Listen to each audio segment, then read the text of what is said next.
যাদের মাঠে কোনো জনসমর্থন ও অস্তিত্ব নেই তারাই পিআর পদ্ধতিতে নির্বাচন চায়। দেশের জনসাধারণ এ পদ্ধতি চায় না। মানুষ প্রচলিত ধারায় সুষ্ঠু, অবাধ, নিরপেক্ষ, শান্তিপূর্ণ একটি নির্বাচন চায়। তারা তাদের পছন্দের প্রার্থীকে ভোট দিয়ে নির্বাচিত করতে চায়। বিএনপির চেয়ারপারসনের উপদেষ্টা ও পাবনা জেলা বিএনপির আহ্বায়ক হাবিবুর রহমান হাবিব কথা বলেন।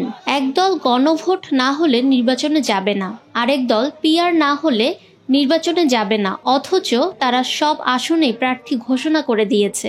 শনিবার বিকালে পাবনার ঈশ্বরদী উপজেলার রূপপুর বিবিসি বাজারে পাকশী ইউনিয়ন বিএনপি আয়োজিত বাংলাদেশ জাতীয়তাবাদী দল বিএনপির গৌরব, ঐতিহ্য, সংগ্রাম এবং সাফল্যের ৪৭তম প্রতিষ্ঠা বার্ষিকী উপলক্ষে আলোচনা সভায় প্রধান অতিথির বক্তব্যে তিনি এসব কথা বলেন। বিএনপির সাথে ছিলেন বলেই বাংলাদেশ রাজনীতি করতে পেরেছেন, বিএনপির সাথে ছিলেন বলেই মন্ত্রী হতে পেরেছেন। তার মানে রোজকে মন্ত্রী হওয়ার কোনো সুযোগ হতো না। যত ষড়যন্ত্রই করুক না কেন, নির্বাচন ফেব্রুয়ারি মাসে হবে ইনশাআল্লাহ। আর সেই নির্বাচনে এই দেশের জনগণ বিপুল ভোটে ধানের শীষকে জয়লাভ করবে ইনশাআল্লাহ। পাকশী ইউনিয়ন বিএনপির সভাপতি আলমগীর হোসেনের সভাপতিত্বে বিশেষ অতিথি হিসেবে বক্তব্য রাখেন বিএনপির জাতীয় নির্বাহী কমিটির সদস্য ও ঈশ্বরদী পৌরসভার সাবেক মেয়র মোখলেছুর রহমান বাবলু।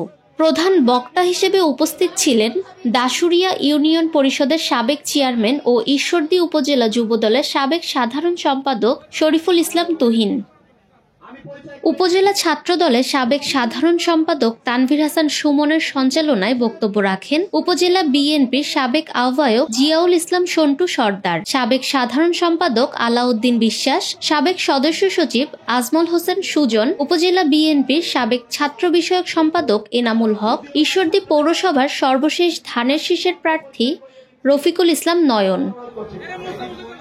এ সময় আরও বক্তব্য রাখেন উপজেলা যুবদলের অন্যতম নেতা নয়ন রহমান চঞ্চল, পাবনা জেলা স্বেচ্ছাসেবক দলের সদস্য নুরুন নবী, সাবেক ছাত্র রাজন আলী, ছাত্রদল নেতা ইঞ্জিনিয়ার ইমন, ইব্রাহিম হোসেন, ইসমাইল হোসেন মোহন, পিয়াস, সৃজন প্রমুখ।